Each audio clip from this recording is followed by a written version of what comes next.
What's going on? Welcome back to Real World Tourgees. And tonight I'm going to talk to you about some tools that I have been working on cleaning up, restoring. I guess you could call it restoring. Some of these were completely unusable, so rusted that you couldn't, I bought them for basically nothing, and now they're beautiful again. I figured this would be a good first video to do post wiring of the shop. So as you can see, the background has changed in here a little bit. I got me a new toolbox, which we'll be talking about in the future videos here soon. Got some awesome light in here, and I can use my bench grinder and my saw, my air compressor, my angle grinder and flap discs and all that good stuff, my sander, my random orbital sander. Use all that stuff to work on these tools. And so I decided I'd just kind of show you guys what I've been doing in here. This has been really fun. I think this is a really cool hobby. You know, if you're into tools and you want to find an excuse to go out to the shop and mess around and run grinders and sanders, and you can really get into this stuff. It's really super fun. So if you want to get some awesome tools for literally like almost nothing and turn them into some great tools, go to some estate sales and garage sales and stuff like that. You can pick up an old rusty crescent wrench like this and make it pretty again. And this was like kind of a big, this took me a long time to get right. It's not perfect still. It was in really rough shape, but look how beautiful it is now. I took this all apart, took that pin out, took this all apart and used the fiber wheel and the wire wheel. Look how beautiful this is. I mean, that's an awesome 12-inch crescent wrench. And look what it looked like before. That's what it looked like the day I got it, I believe. Or I don't know, maybe it wasn't the day I got it, but that wrench now looks like this. It's like fully functional, back to being awesome. And the same picture was those vice grips. Look how bad they look. Now they were in rough shape. This is how they look now. They don't look perfect, but they do work absolutely flawlessly, like brand new. Like you might as well have a brand new pair of vice grips. And I found all these. Here's a set of just vice grips that I've picked up over the last few weeks. These all looked terrible when I bought them. And I never would have thought to buy any if I wasn't thinking about restoring these tools. And I actually learned about these vice grips, the way you can clean these up, from Tom Gunn Tools. Now, if you guys are into tool restorations, I highly suggest you watch his channel. It's Tom Gunn, Gunn Tools.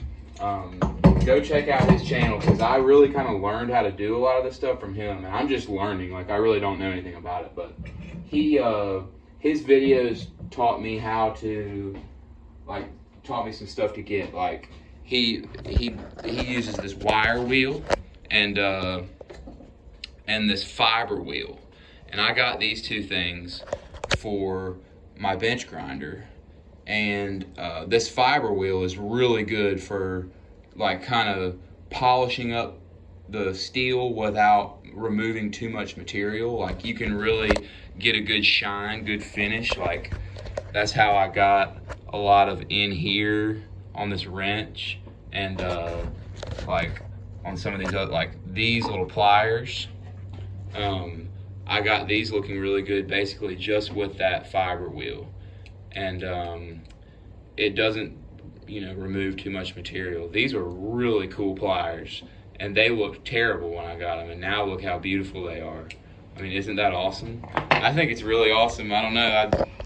This will take, it takes a lot of time, and you can work on it forever trying to get these looking beautiful. But man, Like, here's a perfect example. These are some made in West Germany pliers, and I can't really even make out what that brand name is. I think it's like GRA, something like Granis or Gran something. I don't know. It says Western Germany. Look how beautiful these handles are. Now these little pliers look terrible. West Germany. They really looked awful when I got them. And now, and this is a really nice pair of pliers too. They're tiny little needle nose, but they're so smooth, so high quality. Old West Germany, made in Germany tools. Man, I'm looking for more of these pliers. Like, I want to find some more West Germany pliers. So I fixed up these wrenches. This Crestalloy, look how beautiful this wrench is. I mean, and it is fully just operational. It just works like a dream now. Awesome 10-inch wrench, and I actually picked up another one at another sale, and I worked on it, fixed it up. And now I got a pair of two of the nicest adjustable wrenches that I've ever come across. I mean, these are beautiful, beautiful tools, and I got them for basically nothing because they're so rusty when you find them. Nobody wants them, and you can get them and then make them new again. Like, you get some awesome new tools, and you have an excuse to mess around in your shop and run power tools and make noise and do all that fun stuff. The wire wheel is like a really super cool tool for this, and this is just from the wire wheel. So this one was super rusty when I got it, and this is a Bonnie made in USA. I think this is a really old wrench. I don't know, 1732A, and it's got that little marking if anybody knows what that means. But it's a 3/4 by 1 inch, you know, nice hefty wrench. I'm gonna try and take this to the next level and really kind of get that pitting out. I'm gonna preserve these markings, but this is gonna be a good practice wrench for me. I'm gonna have this one looking real shiny, hopefully real good. And Scout Crafter and Tom Gun Tools are kind of my go-tos for these type of videos. They're really cool, really awesome channels, and they really are really awesome at fixing up tools like this. And then here was a good practice one for me. These are just Harbor Freight Quinn linemen's, and they're really nice for you know, shitty Harbor Freight made in China lineman pliers. They're actually pretty cool. I found these on top of a refrigerator in a place where somebody had moved out and left a bunch of stuff a few weeks ago, and they'd been getting wet. They were super ridiculous rusty. Here is going to be a picture of them. Here's another picture of those vice grips. I mean, and that other wrench. But let's see if I can find. Here's those Quinn pliers. Look how rusty those are. And now they look like this. And that is from, I used the flap disc on this and got this real shiny. I used the fiber wheel, I used the wire wheel first, then I used my angle grinder with this flap disc on it and really removed a lot of that material on the finish. And man, that's how it turned out. I kind of want to take these handles off and get some newer like that plastic dip handle maybe, and turn these into just kind of like a unique, cool pair of pliers. These are actually a really solid pair for like as cheap as they probably were.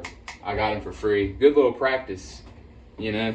Keeping these lines looking good is the hard part when you're doing this, and I'm happy with the way these turned out. So, you know, just look around and if you're interested in doing this, it's really cheap, really simple to do. Go to some estate sales and garage sales. Like these vice grips, you can find these all over the place. Like a lot of people have these and are wanting to get rid of them. They're, you know, old tools that are rusty and really shitty looking, and somebody will give these to you for $1 a piece. And you can then have a nice set of, you know, USA made vice grips. Make sure you get the vice grip brand, the Peterson, DeWitt, Nebraska. I'm having a blast. I want to collect a bunch of different more kinds of these and fix them up and just have like a real nice set of vice grips, because I love using vice grips, and I've been using these in the shop already. They're awesome. I love these pliers. I mean, just look at that. Look how beautiful those are. Isn't that awesome? It's just, so anyway, I guess this is just the joy of tool restoration. I'm just getting started and I'm getting addicted to it. So, you know, get you some cheap rusty tools, and you can always probably, eventually you'll be able to find a bench grinder. This is just a Task Force bench grinder. Nothing fancy. I paid $20 for that, you know. So that is just a fun hobby. Like, it's a really fun hobby, tool restoration, I think. I'm really getting into it, and I'm having a blast. So if you guys have any questions about what I've been doing or how I've been doing it, or whatever, leave it in the comments. Thank you guys so much for subscribing and watching these videos. I'm about to be getting on it. I have completed the shop, obviously wiring, got awesome lights in here. So I'm going to be really doing a lot of different stuff. And I'm going to have some more videos coming, going over a bunch of different tool stuff, because my tool carrying situation is getting ready to change drastically. And I'll be talking about that in the videos to come. So anyway, I just wanted to give you guys a little bit of an update about what I've been doing with some of these tools I've been getting on these estate sale tool hauls. I'm starting to build kits like of adjustable wrenches and vice grips and cool pliers like this. Cool stuff to have in the shop, you know, just really cool stuff to have in the shop. So if you guys are into this, I highly suggest it. It's a really fun thing to do. I know some of you guys have said in the comments that you have gone to some sales and got some stuff of your own, and that's super cool. So y'all, you know, if you guys are fixing up some tools or whatever, share it. Send a picture in the comments or something if you can do that, or just you know, let us know about it, because I think it's super fun. So anyway, that's just the joys of tool restoration. So thanks for watching.